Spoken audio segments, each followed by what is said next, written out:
The scent of rain on hot concrete. That was the first thing Maya noticed. It was the smell of a city catching its breath after a long, stifling day.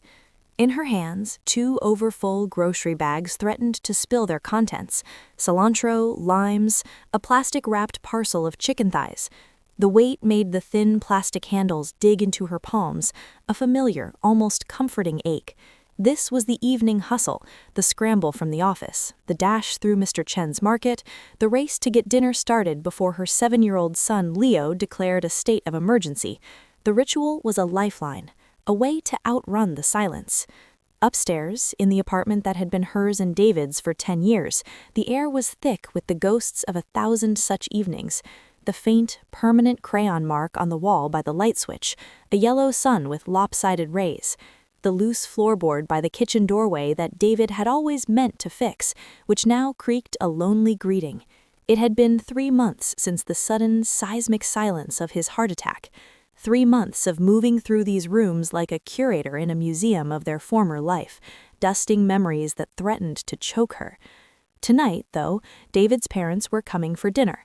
Frank and Eleanor. It was Eleanor's idea, a weekly ritual she'd insisted on. "We can't lose each other, too," she'd said the week after the funeral, her voice trembling with a determination that brooked no argument, her small hand clutching Maya's like a vice. The kitchen was a symphony of small, precise sounds. The thwump, thwump, thwump of Maya's knife on the worn wooden cutting board, mincing garlic into fine, fragrant confetti. The sizzle as it hit the hot oil, a sound that never failed to make Leo peek around the corner, his nose twitching like a rabbit's. He was setting the table, his small tongue poking out in concentration as he placed the forks just so, a ritual David had taught him. A proper table, he'd say, is the first act of hospitality. "Is Grandpa going to tell the story about the broken piñata again?" Leo asked, lining up a salt shaker with military precision beside a peppermill. "Probably," Maya smiled, stirring the bubbling pot of arroz con pollo, her mother's recipe that David had adored. The scent of saffron and cumin wrapped around her like a shawl. "And Grandma will bring that lemon cake from the bakery you like, the one with the sprinkles." The doorbell rang, its 2-toned chime cutting through the domestic symphony.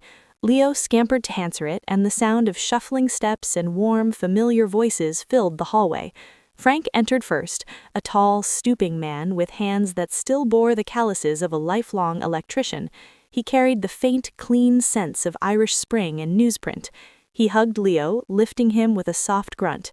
Eleanor followed, a small, soft woman who enveloped Maya in a hug that smelled of lavender sachets, and beneath it, a sorrow that hadn't yet faded, sharp as vinegar. For a while, the apartment was alive with the beautiful, chaotic noise of a family clinging to its axis, the clatter of dishes, Leo's exuberant recounting of a schoolyard victory, the low murmur of Frank asking Maya about a leaky faucet in 2B. They gathered around the scratched oak table, the yellow light of the pendant lamp pooling over the steaming platter of golden rice and tender chicken, the bright confetti of peas and roasted red peppers. For a moment, with her mouth full of familiar flavors and her son's laughter bouncing off the walls, Maya could almost believe the universe had simply misplaced David and would soon return him, sheepish and smiling. It was during a lull, as they passed around the bowl of salad dressed with Eleanor's perfect vinaigrette, that Frank cleared his throat. The sound had an uncharacteristic gravel to it, a prelude to something heavy. He set his fork down, the clink too loud in the sudden quiet. Eleanor's hand, reaching for her water glass, stilled. "Maya," he began, not meeting her eyes but looking at a point just beyond her shoulder, at the framed photo of David and Leo at Coney Island. "Eleanor and we've been talking about the future, about security." A cold trickle, like the first drop of a coming storm, traced Maya's spine. She put a steadying hand on Leo's back, a silent signal. He looked up, sensing the atmospheric pressure of the room. Frank continued, his words careful, rehearsed, each one a stone laid between them. "This building, it was my father's. David's grandfather built it with his brothers. We never did the proper paperwork with David, he was family. We never thought," he swallowed hard, the sound dry. "But with David gone, the legalities, the estate, the property reverts to blood family now. We have to think of Leo's college. Our retirement isn't what we planned. "We've had an offer, a substantial one." The words hung in the air, ugly and foreign among the scents of saffron and garlic. Property, reverts, blood family. They felt like a physical shove, pushing her away from the table, from the light, from the yellow sun by the switch. Leo's eyes, David's exact shade of hazel, darted from his grandfather's rigid face to his mother's frozen one. Eleanor's eyes were swimming. "It's not what we want, Maya. You are our family. But the lawyers, the taxes, the roof, it's a lot. We're tired." Maya heard a roaring in her ears, the sound of a foundation cracking. This apartment wasn't just walls. It was where she'd painted the nursery a pale, hopeful yellow, David teasing her about the drop-cloths. It was where he had danced with her in socked feet on the scratched hardwood to a crackly Nadio song when they couldn't afford a night out. It was the view of the gnarled oak tree in the courtyard Leo named Sir Branches, the site of countless imagined nightly quests. It was the last tangible space where their 3 lives had woven together into a single, unbreakable thread. "I see," was all she could say, her voice a thin thread on the verge of snapping. The rest of the meal passed in a blur of polite, devastating silence. The lemon cake, when it came, tasted like sweetened ashes. The following weeks were a cold, gray scramble through a world that had lost its color. Maya felt untethered, a balloon cut loose, drifting towards an uncertain, grim landing.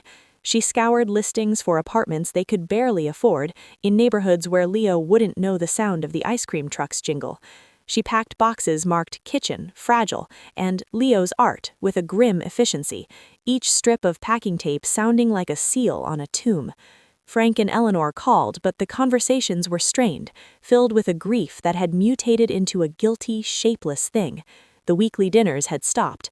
One rainy Saturday, the task was the hall closet, a chaotic archive of their life together. Beach towels that still held a grain of sand from Rockaway, board games with missing pieces, a dusty sewing kit, a single ski glove. At the very back, behind a collapsed tent, her fingers brushed against cold, smooth leather. David's old tool belt. She pulled it out, heavy and familiar. The leather was worn soft at the hips from his body, stained with drips of paint, pale sunshine for the nursery, and patches of rust. His hammers, his favorite screwdriver with the chewed-up grip, the voltage tester, they were all there, waiting for a hand that would never curl around them again. As she lifted it, something small and black, wedged in a narrow pouch, clattered to the floor. Not a tool, but a hardcover notebook, its spine cracked. Curious, she sat on the floor amidst the boxes, the scent of old leather and dust in her nostrils. She opened it. It wasn't a diary, it was a ledger, but not of money. In Frank's precise, blocky handwriting, it was a chronicle of repair. April 12, 1998. Fixed loose banister on third-floor landing for Mrs. G. Her arthritis. Wouldn't take money. She left a pie, apple, on the stoop. Still warm. June 5, 2002, replaced faulty outlet in 2B for a young couple with new baby. They looked exhausted. Told them it was a housewarming gift. Saw relief in their eyes. That's the payment. October 31, 2010, unclogged drain for the Johnsons, their kid's pumpkin goop. Showed him how the trap works. Kid fascinated. Future plumber, maybe. Page after page, decades of it. Small, silent kindnesses. The invisible stitching that held the building, this little community, together. David's name started appearing as he got older. March 15, 2012. Taught David to solder a pipe in 4C. He's a natural. Proud of him. Didn't say it. Should have. The last entry was just a month before David's death. February 10th. Fixed Maya's car door switch. Didn't tell her. She'd worry about the cost. Saw her smile when it worked this morning. That's the payment. Maya sat in the dusty stillness, the notebook heavy in her hands. Tears blurred the careful script. She had seen Frank as the owner, the landlord, a man of few words and stern expressions. She had never seen him as the quiet, steady heart of the place, the keeper of its rhythms and its people. This ledger was his life's work, not the building, but the care of it. His offer, his painful, clumsy decision, wasn't a cold-blooded reclamation.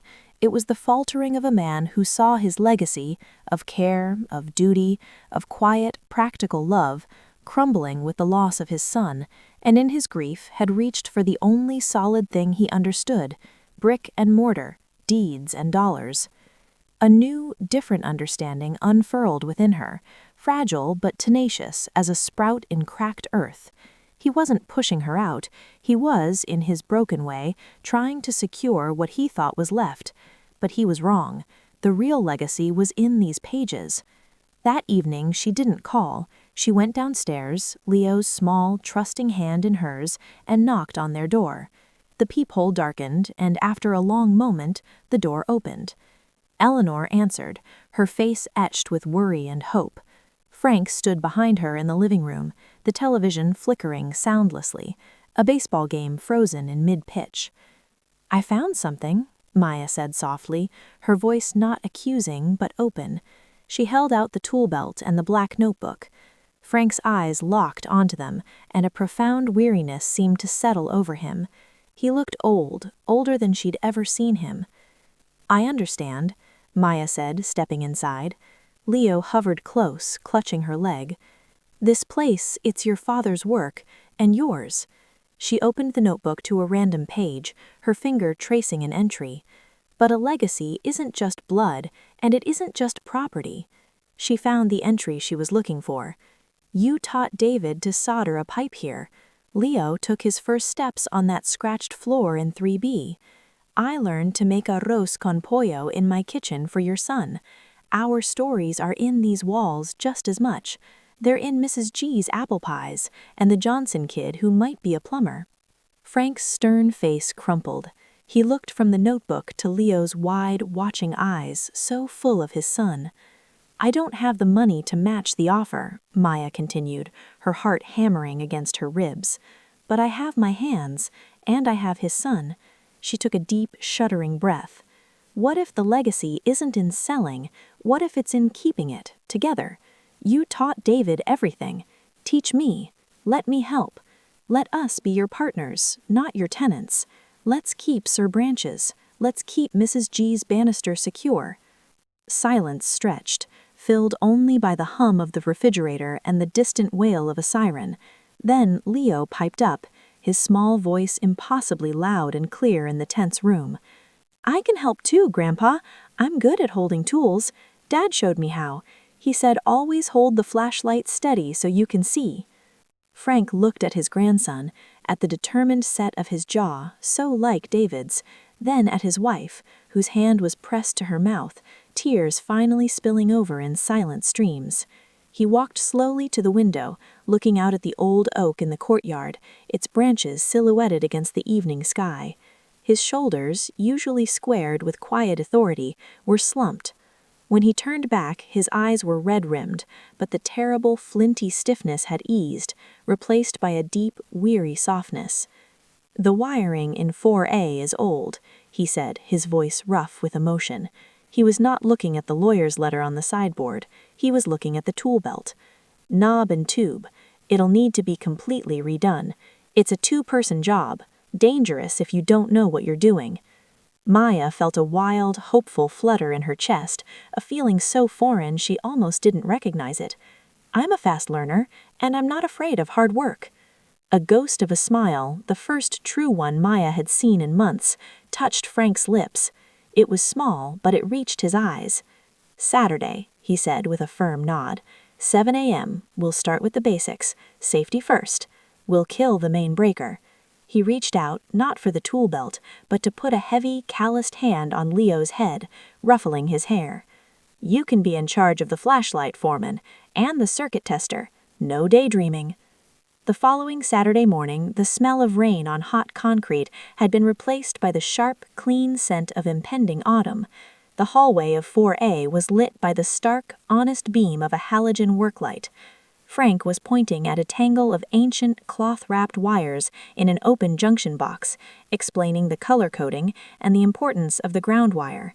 Maya's brow was furrowed in concentration, a pencil tucked behind her ear, her own hands, usually navigating spreadsheets and keyboard shortcuts, now clad in a pair of David's old work gloves, slightly too big.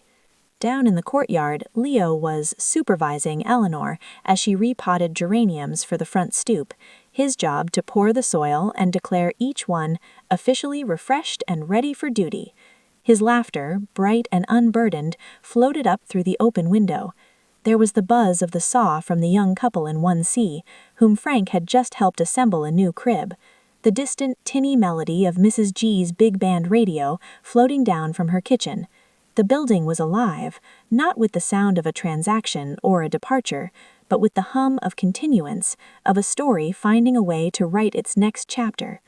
Maya carefully connected the black wire to the brass screw, her hands surprisingly sure under Frank's watchful gaze. Like this? Turn it a little more. Good. Tight. It's gotta be tight, he grunted, approval in his tone. It wasn't about reclaiming a property. It was about something far more resilient, more human. It was about a tool belt passed on, a recipe shared, a story retold, a small boy holding a flashlight beam steady on the path ahead. It was the quiet, magnificent truth that family is not just the blood you inherit, but the life you choose to build and mend together. Wire by careful wire, meal by shared meal, story by remembered story, in the everyday, enduring light of a home that is held together not by deeds, but by devotion.